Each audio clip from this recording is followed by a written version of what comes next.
¿Qué? No. Entonces fíjense bien. En el mundo de la gastronomía ustedes deben de saber lo que es una receta profesional estándar. Una receta profesional estándar no es efectivamente lo que ustedes van a hacer en su trabajo, porque yo entiendo que sus abuelas no son profesionales de la gastronomía. Pero toda receta profesional estándar tiene una serie de patrones que ustedes sí deben de seguir para lo que van a entregar, aunque por supuesto con los matices propios del trabajo mismo de investigación que están haciendo. ¿De acuerdo? Entonces, todas las recetas deben tener, para empezar, obviamente un nombre. Todas las recetas tienen un nombre. Bien me sabes, romeritos, mole poblano, capirotada, etc. Inmediatamente después se pone el rendimiento. En una receta profesional estándar, normalmente es a 10. Y es a 10 porque cuando uno está trabajando en las cocinas profesionales, usualmente de repente, por ejemplo, te piden un banquete para 40 personas, 1000 personas, y con un número de 10 es más fácil trabajar. ¿De acuerdo? Usualmente las recetas caseras están a 4 y 6. Y esto aplica para muchas recetas, pero no aplica necesariamente, por ejemplo, en el mundo de la repostería. Porque lo que pasa es que en el mundo de la repostería, pues obviamente se trabaja diferente porque los pasteles y los panes se hacen bajo ciertos parámetros que tienen que ver con el equipo, pues, ¿no? O sea, en síntesis. Pero si no es a 10. ¿Estamos claros? Sí.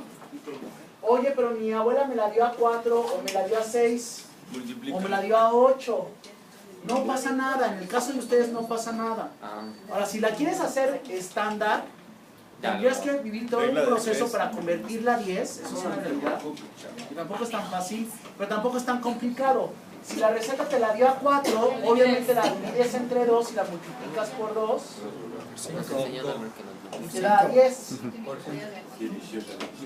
¿Sí me explico? Sí, porque 4 entre 2... ¿No? Sí, es muy fácil. Entonces... O sea, si es de 8 entre 2, 4. O si no lo divides entre 4 y lo multiplicas por 10. Ahora, entonces, después pones los ingredientes.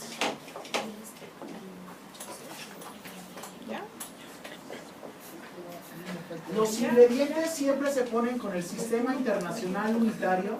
¿Sí te quitas? O sea, kilogramos, gramos. Exactamente, kilogramos, litros, etcétera. Porque hay gente que no sabe ni siquiera abreviar y pone litros así, por ejemplo. No.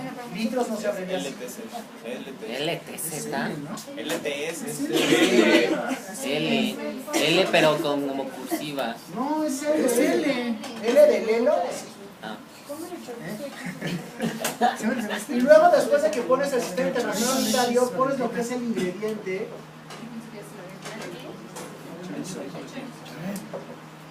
Pero el ingrediente siempre se coloca en mise en place.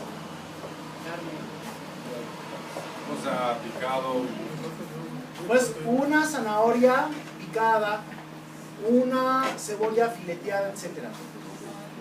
Luego de que enumeras o enlistas todos los ingredientes, hay algunos en los que particularmente los tienes que poner hasta el final porque interceden en diferentes momentos de la receta. Por ejemplo, el agua, la sal, el aceite, o sea, hay cosas, ¿no? O sea, pones 2 litros de agua, que en el método en realidad utilizas medio litro primero, luego 1 litro después y luego medio litro para el final. ¿Sí les queda claro? Pero aquí se necesitarían 2 litros hasta el final, ¿sí? Lo que no puedes hacer aquí es poner, por ejemplo, cantidad suficiente, ¿no? Pizcas, todo eso en realidad no está dentro del sistema internacional unitario. La cucharada, Ni 15. cucharada, ni cucharadita, Taza. ni manojo, ni nada. Esto no sirve. Taza. Solo son unidades de peso y volumen. Exactamente, a menos de que tú, antes de tus recetas, pongas una introducción y le digas a las personas a qué te refieres con eso. Por ejemplo, mi abuelita tenía una receta donde colocaba una cucharada una cucharadita de helado. O la latita. La mayoría de... ¿Qué es una cucharadita de helado, Gerardo? No, en 7 gramos. 5 mililitros. 7. 5 mililitros. De 5 a 7 Porque es estándar. gramos. Mi abuelita, cuando iba compraba helados así de garrafa, le daban el helado y le daban unas cucharitas así de plástico con las que ella comía el helado.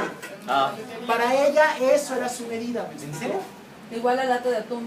Entonces por eso les digo que este tipo de cosas no funcionan porque, o sea, ¿qué significa Una cucharada?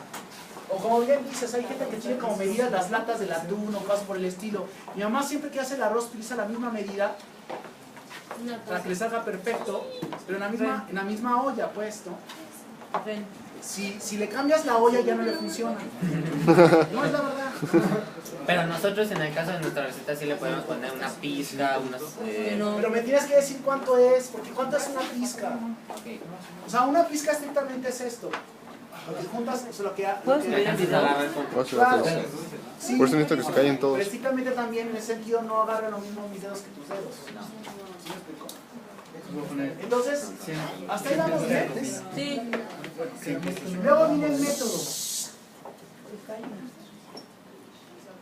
Cada una de las oraciones en el método se escribían de manera clásica con los verbos en imperativo. Porque acuérdense que esto es una receta y la receta es una fórmula. Y una fórmula siempre te debe salir igual. Por eso es receta estándar. Y entonces decía, licúe, limpie, desvene, o sea, es imperativo. ¿De acuerdo? Sin embargo, como estamos en una época demócrata, se empezaron a utilizar los verbos en infinitivo. Hervir, licuar, lavar, desvenar, etc. Hervir, ¿de acuerdo? Tú puedes utilizar imperativo o puedes utilizar infinitivo, pero lo que no puedes hacer es mezclar. Si en tu primera oración de tu primera receta utilizas el infinitivo, todos los párrafos tienen que estar en infinitivo de esa receta y de todas las recetas subsecuentes. ¿Estamos? Sí. En ese sentido, lo que pongas en tu primer párrafo debe de coincidir con los ingredientes que estás utilizando en el mismo orden. Si aquí estás hablando de zanahoria, el primer producto que vas a utilizar en tu receta debe de ser la zanahoria y así en orden subsecuente. Obvio, acuérdense que hay comodines en la parte final, que acabo de comentar, como el agua, el aceite, la sal. Ajá, lo que no es con... Ingrediente No, básico. lo que se utiliza en diferentes momentos del método. Ah, ok, ok, ok. De preferencia se utilizan viñetas y no números para explicar cada uno de los pasos. Porque lo que pasa es que cuando uno está guisando, hay momentos de las recetas que hay que hacerlas paralelas. O sea, realmente no es un 1, 2, 3, 4. ¿Me explico? Porque si mientras estás cociendo la carne puedes estar Puedes picando. cortar la Exactamente. zanahoria. Esa es la razón. ¿De acuerdo? Una vez que terminas con todo tu método, o también se llama procedimiento, viene lo que es el montaje. Le montage. Hoy no tenemos que poner foto ni nada. En el montaje lo que haces es básicamente una descripción de cómo es que hay que colocar lo que has preparado en el plato, y después de esto, cuando eres muy excesivo, bueno, a nivel profesional a veces hay que hacerlo porque lo que tú haces quieres que lo repliquen todos tus cocineros y que no interpreten lo que se les dé su regalada gana. Se saca una foto, usualmente las fotos se utilizan de fondo un color azul como este, porque así destacan mucho más los platos. O sea, yo te aseguro que si agarras ahorita tu iPhone, quítate por favor, y sacas una foto aquí o sacas una foto acá, lo que va a percibir la cámara va a ser muy diferente. Es una cuestión de percepción. ¿Sí se dieron cuenta? Sí. Bueno. Entonces, ya estas muchas veces en algunos restaurantes, a la salida de los platos se pone un pizarrón en donde se colocan esas imágenes para que los mismos meseros, si de repente les causa duda algún plato que están viendo, puedan observar y ver si efectivamente está como se debe montar. Y los mismos cocineros también lo tienen como punto de referencia. ¿Así que estamos bien? Sí. Bueno, y después de esto viene el costeo de la receta, ¿de acuerdo? Todas las recetas tienen que estar costeadas y obviamente ese costeo tiene que ver con una lista de proveedores en donde vienen todos tus proveedores y vienen por supuesto todos tus precios y vienen cómo lo compras, porque ya saben que por ejemplo o sea, esto puede tener 1 litro, pero normalmente una botella tiene 750 mililitros, ¿no? ¿Sí les queda claro? O sea, Y- tenemos que comprar todos los Y aparte de todo esto, una serie de otros Pero eso es lo procedimientos profesional. que ustedes no van a hacer. Tampoco el coste.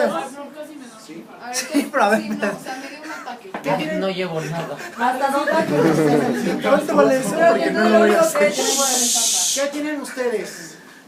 Nombre. Rendimiento, ingredientes en mise en place y de preferencia con el sistema internacional unitario o con una idea que nos permita a introducción. nosotros replicar la receta. O sea, si tu abuelita dice te pizca, manojo y tal, o sea, traten ustedes de pesar y todo esto. Pues. Aguas. Entonces, no te cuidas. Vamos chupando tranquilo. Sí, la bronca es que ahora ni Y alcohol traje. finalmente viene el procedimiento. Y tan tan. Sí. Hubiera empezado por eso. Y eso van las 5 Se recetas. los digo porque muchas veces, o sea, yo creo, No, sí, yo hubiera sí. pensado que por ser una escuela de cocina, algún profesor de cocina se los debe haber dicho, No. pero me había dado la sorpresa de que no. Ahora, Sorpresa. detalle, Sorpresa. Sorpresa. después del ingrediente del nombre y antes de los ingredientes, en esta parte, que no tiene nada que ver con la receta profesional estándar, pero ustedes sí lo van a hacer, ¿sí? Me van a dar una introducción a la receta.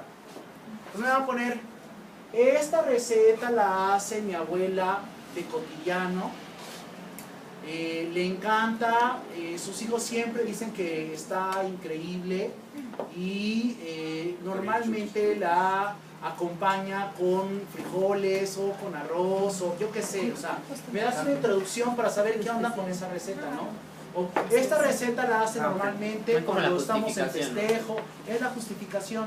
Y obviamente antes de todas las recetas, acuérdense que les pedí una serie de requisitos que tienen que cubrir. ¿Cómo? Sí, porque yo les dije que tenían que darme, por ejemplo, la biografía de su abuelita. Pero biografía, ¿qué tiene que tener la biografía? Porque dijo, no, pues me casé. Ay, ¿no saben lo que es una biografía, Verónica? Pues sí, pero le dije a mi abuelita y le iba preguntando, pero pues era como, no, pues sí, nací y aquí Yo nací viví de una todo el mamá. tiempo y pues me casé y tuve hijos. Como, Ahora sí.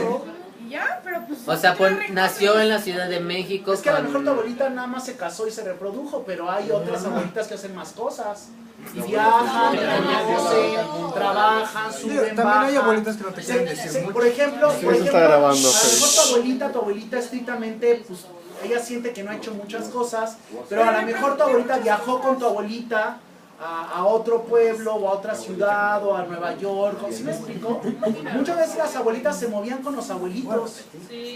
O muchas veces las abuelitas no se Pero en ese movían. caso yo no voy a grabar a ¿Me explico? mi O sea, abuelita. por ejemplo, ¿Quién vas ¿no? a grabar? Ay, mamá. Por ejemplo, el doctor Luis Alberto Vargas literalmente fue manufacturado en Nueva York porque su papá, que era un radiólogo importante de México, se fue a estudiar un doctorado en Nueva York y allá fue donde sus papás lo engendraron, ¿no? Y obviamente el currículum real es el del papá, pero la mamá lo acompañó. Entonces ella vivió en Nueva York y cuando eventualmente ellos regresaron a la Ciudad de México y vivieron aquí en Reforma, la señora cuando estuvo en Nueva York conoció muchas recetas neoyorquinas que eventualmente también trataba de hacérselas a sus hijos.